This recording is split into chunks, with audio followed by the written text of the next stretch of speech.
So hello everyone, welcome to commerce with Vaishnavi. And आज हम करने जा रहे हैं बिजनेस इकोनॉमिक्स का पार्ट 2। इससे पहले हम पार्ट 1 कर चुके हैं जिसमें हमने इकोनॉमिस्ट के बारे में जाना था और उनके कंट्रीब्यूशन के बारे में देखा था। इस वाली वीडियो में हम पढ़ेंगे nature, scopes and kinds of economics, जो कि बहुत ही सिंपल रहेगा। सो स्टार्ट करते हैं। What is business economics? Now one thing I want to make it very clear with you guys कि आप बिजनेस इकोनॉमिक्स में प्लीज इकोनॉमिक्स की डेफिनेशन चेप के मत आइएगा, क्योंकि जो इकोनॉमिक्स की डेफिनेशन है वो ओवरऑल डेफिनेशन है। एंड इसमें इस वाला जो पूरा हमारा टॉपिक चल रहा है, सब्जेक्ट चल रहा है, वो हमारे बिजनेस के बारे में चल रहा है। इसमें हम इकोनॉमिक्स पूरी कंट्री के हिसाब से नहीं देख रहे हैं, इसमें हम इकोनॉमिक्स बिजनेस के हिसाब से देख रहे हैं। तो हमारी जितनी भी चीज़ें आएंगी वो बिजनेस के अकॉर्डिंग आएगी। Okay, so the definition of business economics is the economic principles and methodologies to analyze business practices and decision making. It encompasses the concepts such as demand and supply, cost analysis, market structure and pricing analysis और strategies. Now अब यहाँ पे हमने pricing strategies क्यों लिखा है? So the main reason behind it is जब भी हम business करते हैं हमेशा profit motive के हिसाब से करते हैं। तो जो भी हम प्रॉफिट अर्न करेंगे या अगर हमने बिजनेस सेटअप कर रखा है कोई भी, तो उस बिजनेस में हम कुछ ना कुछ मैन्युफैक्चर कर रहे होंगे। वो जब मैन्युफैक्चर करेंगे तो हमें वो सेल भी करना पड़ेगा, और जो हम सेल करेंगे हम पहले अपनी ऑडियंस देखेंगे कि हमारी टारगेट ऑडियंस कौन है, रिच पीपल है, मिडिल क्लास है या लोअर क्लास है। रिच पीपल के हिसाब से अगर हम प्रोडक्ट सेल कर रहे हैं बना के, तो उसकी प्राइसिंग स्ट्रैटेजी अलग होगी, मिडिल क्लास की अलग होगी और लोअर क्लासेस की अलग होंगी। By understanding these elements, firm can optimize resource allocation. Resource allocation मतलब जो भी resources required होंगे आपके business को सेटअप होने में या आपके प्रोडक्ट को बनने में, forecast market trends and enhance profitability. It also involves evaluating the impact of external factors, very important, external factors like government policies, economic cycle and global competition. आप पूरी डेफिनेशन में कुछ लिख कर आइए ना आइए, लेकिन जो मेन चीज़ें हैं, क्योंकि इकोनॉमिक्स इतनी सिंपल नहीं होती। सबको लगेगा एक दिन पहले पढ़ के हम पास हो जाएंगे, लेकिन पास होने में और अच्छे मार्क्स लाने में बहुत डिफरेंस होता है। और जो इकोनॉमिक्स में जो चेकिंग होती है हमारी, वो चेकिंग इसी बेसिस पे होती है कि हमने कीवर्ड्स लिखे हैं या नहीं लिखे हैं। और इस पूरी डेफिनेशन के कीवर्ड्स यही थे, एक्सटर्नल फैक्टर्स हो गए, और अभी हमने डिमांड और सप्लाई पढ़ा था। ये सब आपको मेंशन कर ही आना है डेफिनेशन में। Ultimately, business economics provides a framework for making informed strategic decisions that align with both market condition as well as organizational goals. अब जो हम business economics पढ़ रहे हैं वो किसके पर्सपेक्टिव में देखेंगे कि मार्केट के हिसाब से भी सही हो, एज वेल एज जो हमारे ऑर्गेनाइजेशन का गोल होगा, जो हमारे बिजनेस का गोल होगा, वो भी अचीव हो रहा हो। दोनों चीज़ें साथ में अचीव हो रही होंगी। डन। अब हम पढ़ेंगे नेचर ऑफ बिजनेस इकोनॉमिक्स के बारे में। तो पहला नेचर है हमारा applied nature. Business economics is practical and applied, meaning it uses economic theories and principles to solve real business issue. अब हमारे कुछ इकोनॉमिस्ट ने हमें इकोनॉमिक थ्योरीज भी प्रोवाइड कर रखी है, जिनके थ्रू हम जो भी हमारी इकोनॉमिक्स में प्रॉब्लम आती है उनको हम सॉल्व करते हैं। And business economics focuses on practical application such as pricing strategies and production planning and market analysis. ये तीन चीज़ें बहुत इंपॉर्टेंट है। Second thing is decision making focus. Central to business economics is its emphasis on aiding managerial decision making. It provides tools and framework for analyzing the business problems, assessing options and making informed choices to achieve organizational objectives. इसमें हम वही चीज़ लिख सकते हैं कि हमारा decision जो है वो मैनेजर के हिसाब से होना चाहिए, प्लस हमारा वही जो हमने पढ़ा था कि मार्केट के हिसाब से एज वेल एज ऑर्गेनाइजेशन के हिसाब से दोनों का कंबाइन होना चाहिए। डन। अब हम पढ़ेंगे micro economic foundation.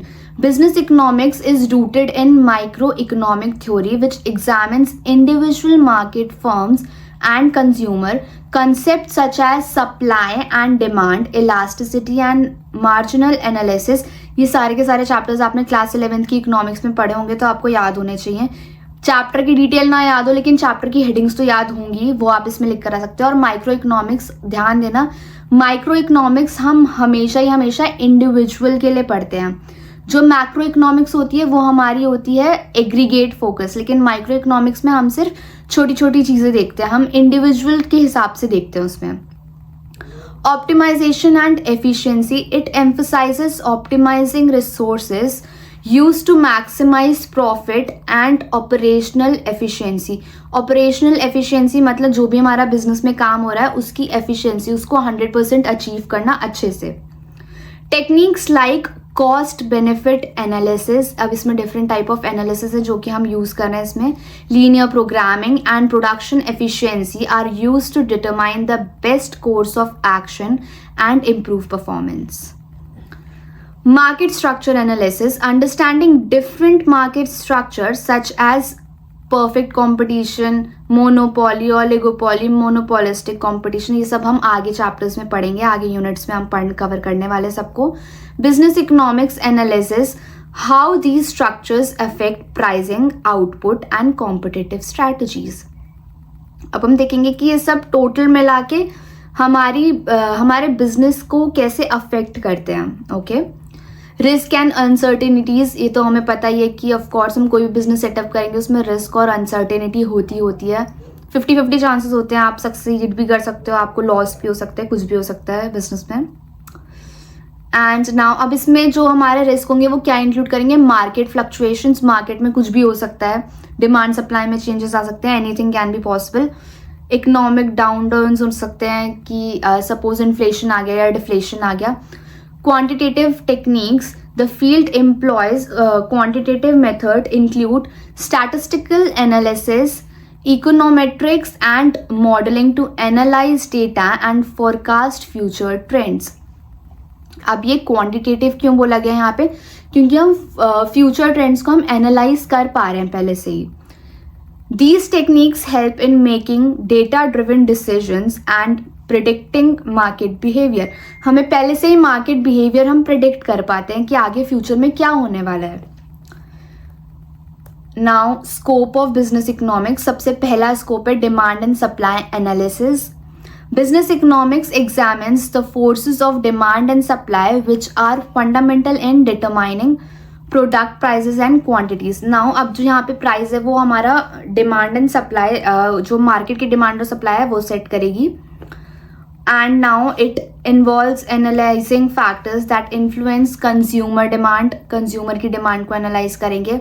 Income level के हिसाब से कर सकते हैं, प्रेफरेंसेस पे कर सकते हैं, प्राइस चेंजिंग पे कर सकते हैं, as well as supply determinants. Production cost हो गया, टेक्नोलॉजिकल एडवांसमेंट्स हो गया।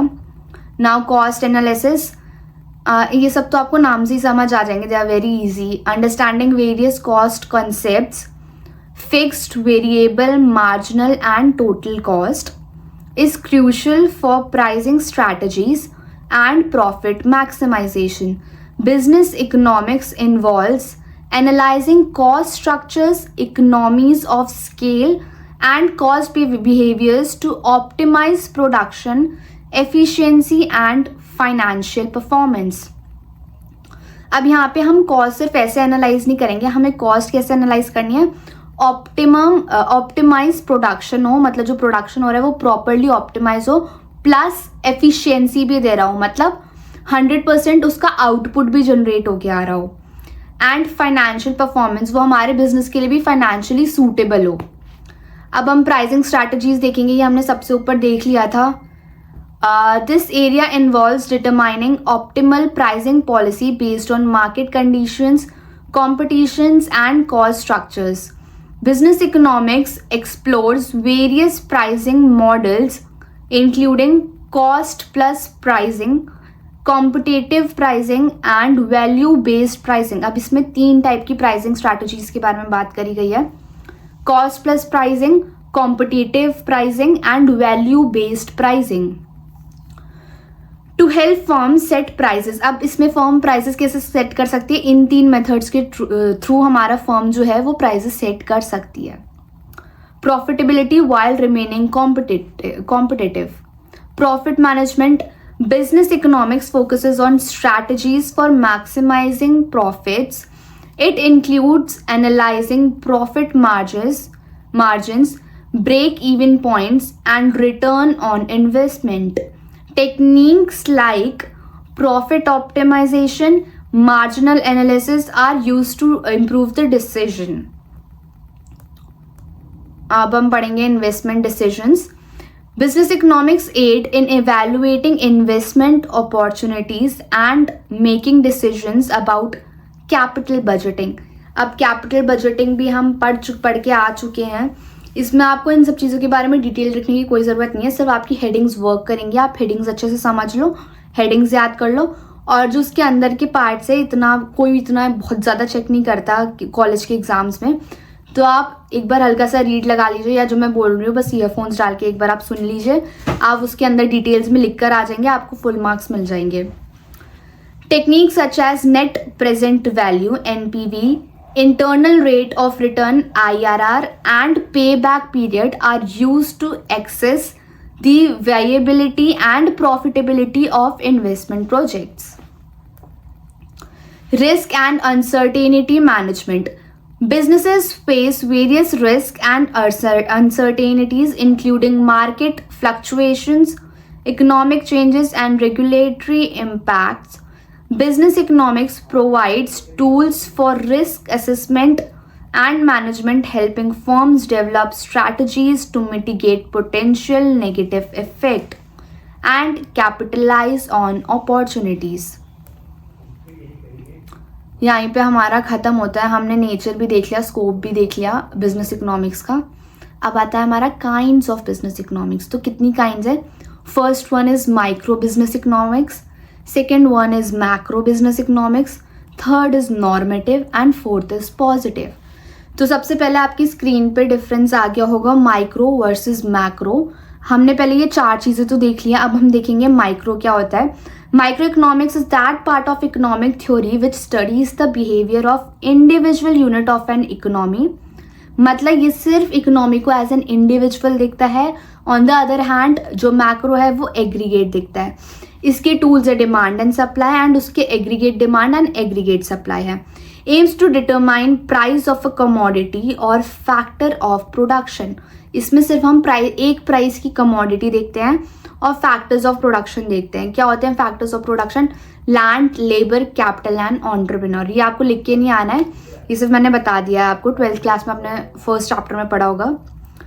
And it aims to determine income and employment level of the economy. Degree of aggregation, it involves limited degree of aggregation, and this involves the highest degree of aggregation in macroeconomics.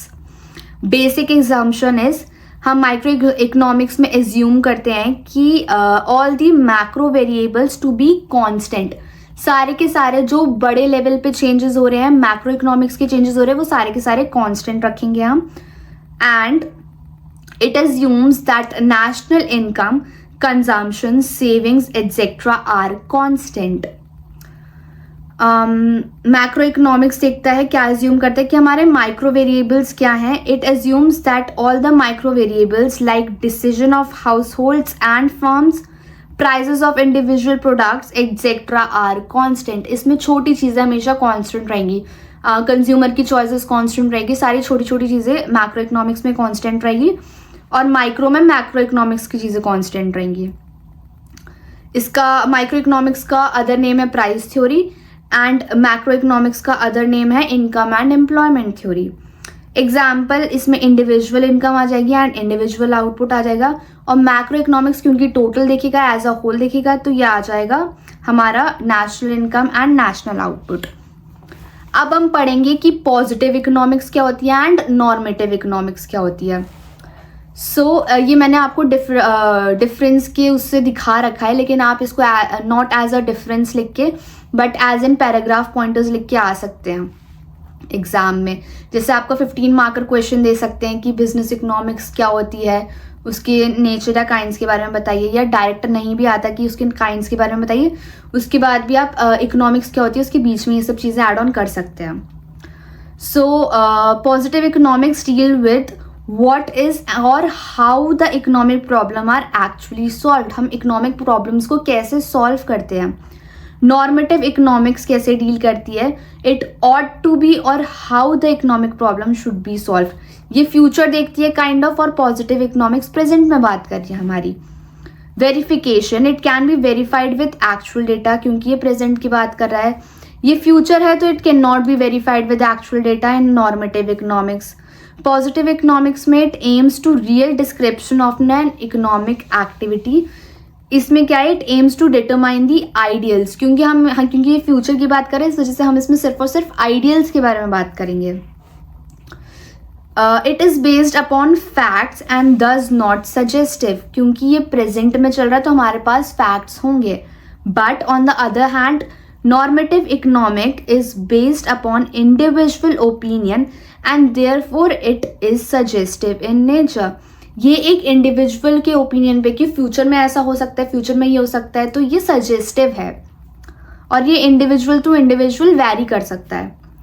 Value judgement, it does not give any value judgement, it is neutral between ends and it gives value judgement, क्योंकि ये हर individual के लिए different हो सकता है। Example क्या है positive का, prices in Indian economy are constantly rising. ये एक ट्रू चीज़ है, ये एक प्रेजेंट वैल्यू की चीज़ है, तो ये एक फैक्ट है। ओके, बट अगर हम नॉर्मेटिव का एग्जाम्पल देखेंगे, India should take steps to control rising prices. अब इसकी ओपिनियन वैरी कर सकते हैं पर्सन टू पर्सन, तो इसमें ये चेंजेस आ सकते हैं। तो इसके साथ साथ हमने पॉजिटिव और नॉर्मेटिव इकोनॉमिक्स का डिफरेंस कंप्लीट कर लिया है। तो हमने फर्स्ट यूनिट में ही अभी हमने इकोनॉमिक्स के बारे में पढ़ लिया है, इसमें nature, scope and kinds of business economics के बारे में पढ़ चुके हैं। नेक्स्ट अपकमिंग वीडियोस में हम आगे के टॉपिक्स कवर करेंगे। तब तक के लिए आप ये वाली वीडियो देखिए एंड आई होप इस वीडियो से आपकी हेल्प हुई होगी। So thank you so much for watching.